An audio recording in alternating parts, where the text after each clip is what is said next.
Hello there, this is take 374.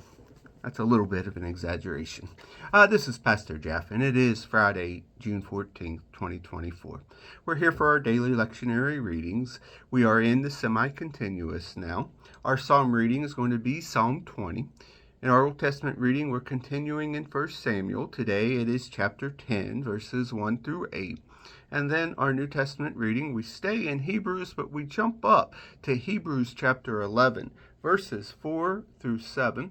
As I flip open our tab for our scripture, it is from the Living Bible. And so we start with the Psalm, Psalm 20. In your day of trouble, may the Lord be with you. May the God of Jacob keep you from all harm. May he send you aid from the sanctuary in Zion.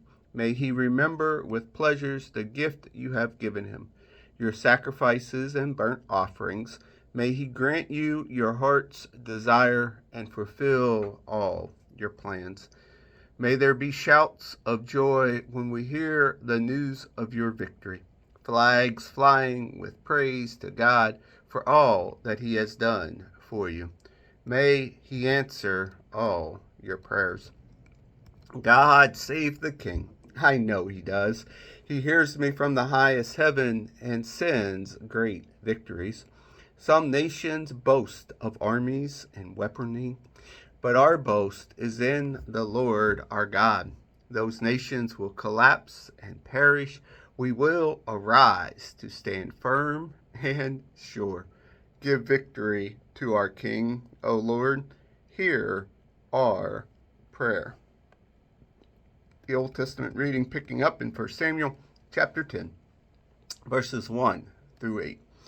Then Samuel took a flask of olive oil and poured it over Saul's head and kissed him on the cheek and said, I am doing this because the Lord has appointed you to be the king of his people Israel.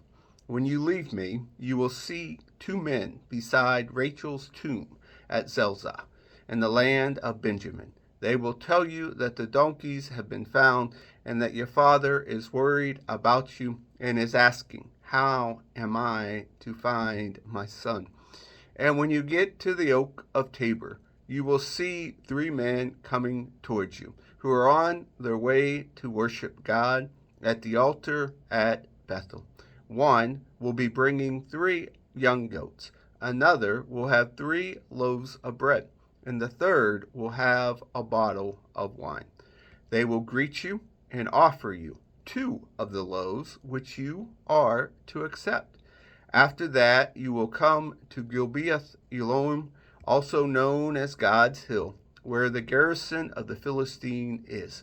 As you arrive there, you will meet a band of prophets coming down the hill playing a psaltery, a timbrel, a flute, a harp, and prophesying as they come. At that time, the Spirit of the Lord will come mightily upon you, and you will prophesy with them, and you will feel and act like a different person.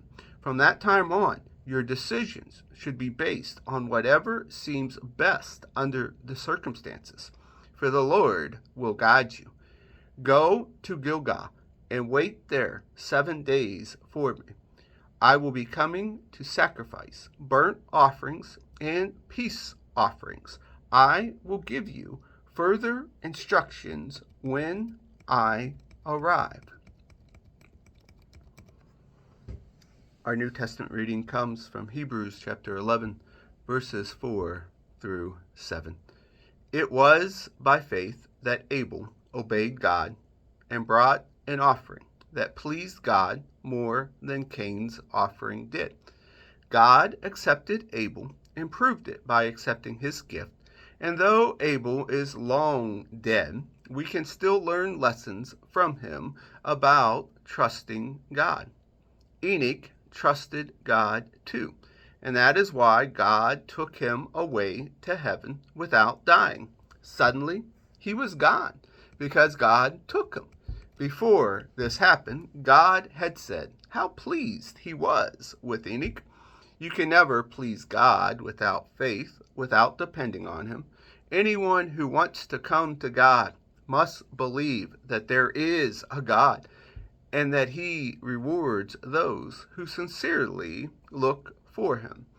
Noah was another one who trusted God. When he heard God's warning about the future, Noah believed him, even though there was no sign of a flood. And wasting no time, he built the ark and saved his family. Noah's belief in God was in direct contrast to the sin and disbelief of the rest of the world, which refused to obey. And because of his faith, he became one of those whom God has accepted. And here ends our readings for the day.